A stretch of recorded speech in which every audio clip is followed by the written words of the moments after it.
everybody. This is Brady Henderson from the First Baptist Church of Gaston, the senior pastor there. You're listening to the Menorah Podcast, the podcast that seeks to share the light, speak the light, and send the light of Jesus Christ all across the airways of the internet. Hopefully, you guys are still tuning in. Today is obviously Thursday, January 22nd, and we've got a surprise. But before we do that, Alan, I want to check in with you, see how you're doing. All is well today. That's good. We're recording this on a Monday. Those can always be challenging, but this is being released on Thursday. But your thoughts on this past Sunday service? And it was cold. We were told we were going to have snow, but when I pulled out of the parking lot at about 1 o'clock, it was sleeting, not snowing. So your thoughts on Sunday? Well, I thought Sunday was a great Sunday. I thought it was a great message out of 1 Corinthians. And by the way, once I got home, it snowed a good bit at the house. Really? It was mixed with rain, and of course it didn't stick, but big flakes. Well, it was anytime the S word is mentioned, I'm talking snow, that everybody gets up in arms and goes and gets all the bread and milk. And I used to work in the grocery store for a long time, and I remember all of that. So, hey, we're so excited that you have chosen to listen on the podcast, whether you're listening in on Spotify, on Google Play, or on YouTube. Do us a favor, hit the subscribe button, leave us a review if you so choose, and thank you for listening. And we're here today, Alan. We're going to start a mini-series. Probably it's going to go at least 3 episodes, maybe more. We'll update you that as we go along. But we've got the First Lady of the First Baptist Church in Gaston, Hannah Henderson, on with us, and she's going to record some episodes with us, try to help us get some content out there. But Hannah is obviously my wife, but we're going to interview her and interview each other, kind of, and have a little bit of conversation. We're going to go over kind of 3 major themes. Obviously, it could turn into more than that. So, Hannah, I hope you're doing well. I know today's Martin Luther King Jr. Day, so you were off from the South Carolina Baptist Convention. How have you been enjoying your day? It's been good. I'm so glad to be here on the podcast today. It's been a while since you've been on. I know, it has been a while. What you been up to? What you doing? Nothing much. Not up to much of anything. We have our women's meeting tonight, so getting ready for that, and really excited for our women to come tonight and fellowship together, and also a little bit of evangelism tactics tonight as well. So a little really evangelism excited. training? Mm-hmm. Okay, great. Yep. Well, without going into too much detail, talk to us a little bit about what you're doing now. We want our listeners to know as far as your job updates. We know there was a time where that was changing a little bit frequently. So talk to us a little bit about that, what you're doing on a daily basis, in addition to being a pastor's wife, which is a full-time job, full-time gig. Yeah. So tell us what your daily routine looks like. I am at the South Carolina Baptist Convention with Women's Missionary Union on Mondays and Wednesdays, and then on Tuesdays and Thursdays, I am at the Lexington Baptist Association, so pretty much full-time hours, 2 part-time jobs, but I love both of them, and that gives me some flexibility to also be a pastor's wife and all the duties that go with that, and helping Brady and doing all the things here at the church, too. So such a blessing, and I just love that I get to do all of the things. So, well, answer this question. So in addition to all of that, and dog mom is in the equation, nice. Obviously you are a social media influencer. Talk to us a little bit about that. What does that look like, and where can folks find you online? So I do pretty much a daily routine on TikTok, Hannah Henderson 22 on TikTok, also on YouTube and Instagram, not as much, but definitely on TikTok. And I just basically take people through life in ministry, also life having 2 jobs. So I just try to share Jesus through my platform and just be able to pray for people on there, share the gospel, and also invite them to our church as well. I know we've had quite a few people from TikTok actually find our church and come. Actually, on the way here, I stopped at Publix and actually met a lady that follows me on TikTok, and she just said that she was really encouraged by my TikTok, and so that was really cool just to see people in real life, and I just want to be an encouragement. I feel like social media can be so negative, and I feel like just being a positive light and a positive influence and trying to share Jesus on there as best I can is my goal with all of it. So So an encourager, an evangelist, and an edifier is what I heard in that. I try. I don't make you nervous, do I? Yeah, you do. Oh, me. But we're just so glad that you're here. Episode 97 is what you're listening to today of the Menorah Podcast. And so that tells us a little bit about what you've been doing, what you've been up to. Thank you for your ministry. Obviously, you didn't say it, but I'll say it. You use your TikTok as an evangelism tool, an evangelism method. We hear all the time, you hear people at conferences and stuff talk about, okay, well, how do we evangelize Gen Z? And how do we get Gen Z into church? And you could argue TikTok is a way to do that. Yeah, for sure. I don't know the percentages, but I would assume a large percentage of Gen Z is on TikTok. Yeah. And arguably they're on TikTok and they might not be on, they're probably not on Facebook and they might not be on Instagram, depending on what level of Gen Z based on your age and everything. So we want to talk to you guys. We want to start a 3-part series, and obviously Hannah and I are going to change roles. She might ask me some questions. I might ask her some questions. And Alan, you might want to chime in too. So we're going to kind of do a 3-part series. Like I said, it could turn into more, so it could turn into part 1, part 2, whatever. But here are kind of the 3 titles of what we're looking to discuss over the next few episodes here on Menorah as we creep closer to 100 episodes. We're going to talk today about the details of dating. We'll talk a little bit about that, what that looks like, and our experience, not too far removed from that. Then next week, or in 2 weeks, depending if this is a part 1 or part 2, I want to talk about the effectiveness of engagement. And I'm talking about the engagement period, right? The Bible calls it betrothal. Obviously it's not the same thing in our context, but what is engagement? Why should you get engaged? Should you get engaged for a long period of time, a short period of time? Everybody does it all kind of different ways today. Wasn't that way 40, 50 years ago? So kind of discuss that. And then this one will probably be several parts, but I want to talk to you, Hannah, or with you about majors and minors of marriage. What are some majors? What are some minors? What are some things you just need to let go? What are some hills you need to die on? And some things of that nature. So let's just talk a little bit about dating, kind of to define dating. And I'm going to define and discuss everything in a Christian context. That is how we were raised. So I'm not really going to spend a lot of time on the secular. And, we want this episode in this series. Obviously, it'll be archived on YouTube in its own playlist. Advice from Pastor and First Lady is for young people, right? So, whether you're in a middle school, high school, college, or you're a single adult, whatever that looks like for you. And by the way, we'll give you a disclaimer. We're not perfect. You know that. The fact that I'm breathing in air means that I'm not perfect, right? So, and when I die, I do become perfect, but not because of me, but because of Christ in me through the process of sanctification. So just get that out there. Hannah's not perfect. I'm not perfect. Beamer is, but we're not. No, I'm kidding. He's not, but he is.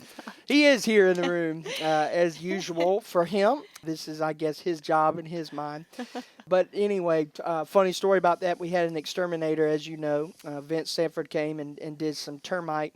No, we don't have termites, but did some preventative work as far as termites go. And I think for a solid 2.5 hours, Beamer barked. Yep, that was did. Quite enjoyable. Sarcasm, of course. So, Hannah, let's talk a little bit about dating. You and I began dating in 2018, which was 8 years ago. So, kind of going back on that. So, talk a little bit about what you were taught about dating growing up and what that process, not necessarily with me, but with anybody else as well, what did that look like and how did that kind of circulate in your mind? I might have told this story already, but right before, it was a month before Brady and I started dating, I prayed and I told God that I was like, Lord, I'm just going to be content, and I want you to allow me to be content in my singleness. And right after that, a month after that, that's when Brady stepped into the picture. And I was like, okay, God, is this who you want me to be with? Because I really felt convicted that I didn't want to just date around. I wanted to actually date to marry. I felt like it was really important to actually find somebody that you love and you see a future with, not just to date. And so right after that, it was a month after, I just felt the Lord saying, it's okay. Like Brady is the one. Even in 2018, I was like, all right, Lord, if you want me to date Brady, even after I felt content in singleness, this is the path. So Brady was my one and only boyfriend, which is kind of crazy. He's looking at me kind of crazy right now. But he was, because I just felt like it was important not to date around, or not to. I know Brady has different views on that, but I just felt like it was important just to only date Different unless you views or see different practices prior to the time. Okay. practices at that time. Brady had lots of girlfriends, so Okay. All right. I mean, that's the truth, isn't it? Oh, yeah. Yeah, but that was me. I wanted to make sure that I could see myself marrying, and obviously at 18, I guess I was 17 when we started dating. 17, I really didn't have a picture of what marriage would look like. I think I had an idea of what it would look like, but I didn't know the magnitude of marriage at that point. Now 3.5 years into our marriage, I see how much refining it takes, and how good marriage is, and how it glorifies God to be in marriage. But when I was 17, I was still young in my faith, and didn't really see that magnitude of marriage at that point. Even though I knew, I was looking for marriage material, I didn't see that magnitude at that time. Well, everybody who's listening, do what Hannah did, and don't always do what I did. Right. That's kind It's of okay. yeah. You had to find the right one. I Yeah, was just waiting. I started for dating you. when I came out of the womb. I know. No, I'm playing. But yeah, you bring out a lot of good stuff in that. And, that's what you tell people is date to marry. And I think you're a great example of how that should be and how that should look like. And I will rat you out a little bit. You did have some other flings, but they weren't I had necessarily other dates or flings. whatever. But You're right. You're right. I'm sorry. and I do want people to know, no, don't apologize. There's nothing wrong with dating. No. As no. long as you do it within the confines of the Bible, right? The Bible says, no fornicating and all of that. All that needs to be off the table. As long as you date and try to get to know them and things like that. But yeah, no, I mean, I think you're right. And you've given one aspect of how people do the details of dating. I want to give the other aspect is that, you could be like me and date different people and stuff, but God can still treat you or teach you to treat people the right way. Right. And I want to tell a story about that. I dated a girl not very long at all, maybe 2 months. It wasn't long. And we were friends and everything after that, but I didn't think anything about it. And I grew up and she grew up, and she actually moved to the Midlands. You knew her too, because we grew up in the same community. And she got married, and they're getting ready to move back to the upstate, but the time that they lived here, they actually attended our church. Right. Yeah. So that's a good reminder that people you date might pop back up in your life. Yeah. And so, never forget that. How you treat people does matter. I'm not saying I was perfect by any means, but I am saying, whether it's dating or whether it's not, the way that you treat people in your class or in your school or at church, at the restaurant, anywhere. You never know when they can pop back up in your life. And so, you talk about dating and everything. Maybe I'm wrong in this, and I'm sure people will get a laugh because we're young, but I feel like dating was a little bit easier when we were dating than it is now. And maybe I'm wrong. I know social media was around, but it wasn't as prominent, I didn't think, when we were coming through. You had Instagram and you had Facebook, Yeah, but that was other about than it. that, you didn't do the videos, and we did FaceTime, but it wasn't like it is today. And it's kind of different in a sense. And we did a lot of hanging out, and we would do adventures, and we'd be outside, and we would do stuff like that. And I feel like a little bit of a generation has lost that. It's all online, and we don't talk to people and hang out as much. I think it's an important part of dating is hanging out, whether it be in public. I know we did a lot of ball games, obviously. Maybe more than we should have, but we did that. We went to plays. We went to the lake. We went fishing. All of those different things. How important in dating is doing activities and not just having a phone relationship. Does that make sense? Like just talking on the phone or just having FaceTime? Because, there's people today, they say, well, I got a boyfriend. He lives in Mississippi. Never met him. Yeah. Or, my sister has a friend in Alaska. She never met this friend. Yeah. how important is that? And, kind of discuss that a little bit. Yeah, well, I feel like it's a good depiction of what your life would be together if you get married or if you, move forward in that relationship. And so I feel like when you're not face to face with that person and not able to see, their true colors, really. Yeah. I feel like that's when you really get to know somebody, is when you are at a baseball game and you're sitting in Atlanta traffic and it's bumper to bumper, and that's when you really get to know somebody. You really get to see who they really are. Yeah, that reminds me, one time we were in Atlanta. We used to go to Braves games all the time. If we go to one a year now, it's like a big deal. Well, the drive from here is a lot worse than it was We from got the so upstate. lazy this past year, we got a hotel. Yeah, we Stayed did. down there, didn't even drive back. We didn't want to. Well, we're married now, so Well, we can get a yeah. hotel. Back when we were dating, we just Well, had true, but get all the way home. even when we were married, there are times we'd go to Atlanta and, and drive back to save money. Oh man. Yeah, that was when we could drive and make it through the night and not fall asleep. I feel like I now can't we do it would now. fall asleep. Well, it feels easier to put more effort into things when you're freshly in love Yeah, Oh yeah. it's and true. you don't have the benefit of having experienced those down times, times when your spouse or significant other is in the deepest, darkest parts of their lives. Mm. And it changes things. It does change your view, and it will make your relationship stronger Yeah. as you support each other through things of that nature. I remember it's been 40, almost 41 years since I dated. It's a long time. Long time. You didn't have to age yourself out like that. No, you still date your wife, Alan. Well, I do, but I mean, I'm dating her differently now. Right. I've already trapped her now. At this point, she can't really get out of it. Yeah. And back then, she could. That's true. But it's actually strange. I prayed for her myself, actually specifically. So Wow. I believe that's very important. And one thing that she's dealt with in a number of situations, having spent so much time with the youth, she's very cautious. Be careful who you date, because that may be the person you fall in love with. Yeah. And she will tell you, I will tell you affectionately, that those little things that really get on your nerves that you Oh yeah. think They only get worse. yes, Brady. there's no changing them. Nope.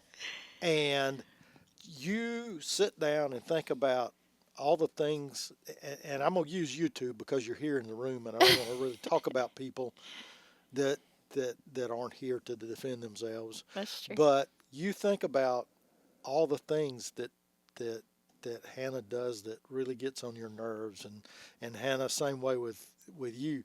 Yeah. There's going to be just as many about him as there is about you. Yeah, Oh, it's yeah. equal. And It's equal. they're the most insignificant things in the world. Usually. But they're things that it's just like, at some point you have to say, hey, I love this person, and because I love this person, this is what I'm going to do about that. And going off that, I feel like everybody has their quirks. So there's no perfect person that's no. gonna, not have those little quirky things. But thinking on that, Brady, I do have something to kind of for us to talk about as far as being equally yoked. Mhm. And, going from our dating phase, that was something that was really important to me, and I know that was important to you. And so, it's okay to date people, and, I didn't do that, and it doesn't matter, like you said, but it is important that you do share the same beliefs and same values, and that you're both a believer, no matter if you end up marrying each other or not.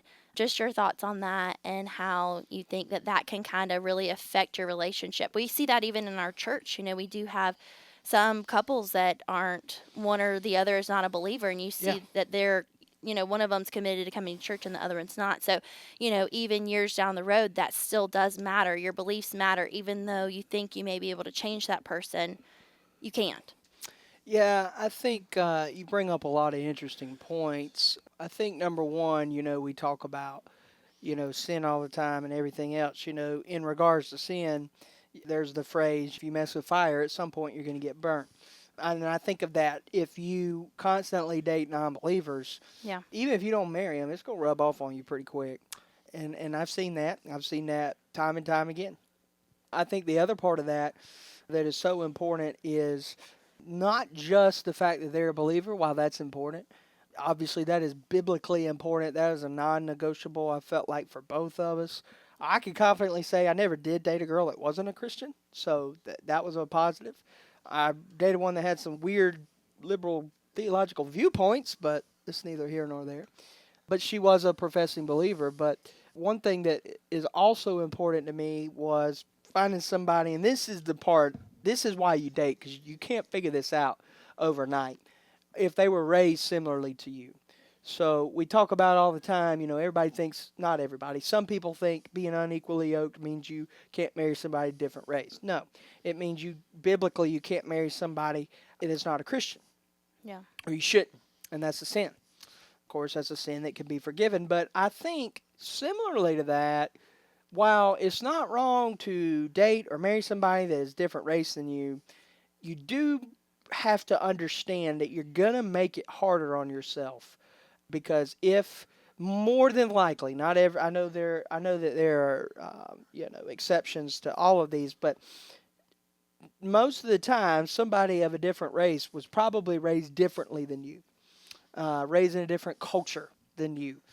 Races usually mean different cultures, and so you're gonna make it harder on yourself. And I'll give an example. Let's say an African American marries an Asian person. Let's say this African American person is from downtown Atlanta, okay? And let's say that this Asian person is from Hong Kong, okay? And let's say that they get together and they're going to have totally different cultural backgrounds. They can get married and they're both believers in Christ, but they have two different cultural backgrounds. You see what I'm saying? I do see what you're saying, yes. And so that's probably an extreme example. But as far as cultures go, you can marry somebody of a different culture and it be okay, but you make it 10 times harder on yourself because they're not used to the same things that you're used to. And they weren't raised the way that you were raised. And so I'm not saying that we were raised the exact same way, but I'm saying that our culture was very similar. Southern culture. You can even have the same problem in different races. Somebody marries somebody from the north, somebody's from the south. They're going to have different cultural viewpoints. They're going to butt heads very, very quickly. So I wouldn't worry about the race part as much, but I would worry about the cultural background. How are they raised? What are similarities? Because anybody you marry is going to have differences. But the more that you can downplay those and not have as many of those, the easier you're going to make it on yourself. And I think that's really important, and I think that helped us, not saying that we were perfect, but we were, we knew each other since middle school. We had a lot of the same friends. We knew all the same people, ate at the same restaurants without realizing we were eating at the same restaurants, just very similar as far as all that goes. And, and that's a tough thing. And I'm not, like I said, I'm not saying you can't have a good marriage and be from different cultures. You can. You certainly can, but you are going to make it harder on yourself over time. I do see that. I see where you're coming from. I feel like it's just important to have those conversations before you're married. I feel like it's important to have deep conversations about, what life would look like. What do you believe about going to church? What church do you prefer? Even going to church together before you're married, finding a church home, things like that are like everyday things. And I would add small groups on that too. Right. I mean, we have counseled together a lot of our friends. Marriage counseling. Premarital counseling. For a lot of our friends, and we've had those conversations. What will that look like? And it's jogged a lot of good conversations with our friends. Finances, church, all those things that you really just need to have before you get married. So. Yeah, I agree with that. And I think for us, there were several non negotiables that, because of our raising and because of our cultural Yeah. background, that we agreed on. Obviously, being followers of Christ, going to church was a non negotiable. Another non negotiable for us that is, I don't know if it's as common, but I mean, it was a non negotiable. We didn't really discuss it. It was an unwritten rule, and it has been since then, and that's tithing. Oh yeah. Yeah. Something that we've always done. Absolutely. And that was really, I could see how that would be really hard for some couples Yeah, who are it's very good with the true. Christian thing and good with the church and Yeah. good with theology, but then it's like, oh, wait a second, you want me to give up 10% of what I make? Yeah. That was never, not at all. I mean, the way we were both raised, that was a non-negotiable. Yeah. Very much so. So, anything else you want to add on dating and details of it? No, I think that was good. All right, guys. Well, join us next week as we talk about the effectiveness of engagement. Is getting engaged worth it? Should you get engaged? How long should you get engaged, and how does that work? Thank you guys for tuning in to episode 97 of the Menorah Podcast. Podcast seeks to share the light, speak the light, and send the light of Jesus Christ all across the airways of the internet. Thank you, and we will see you next week.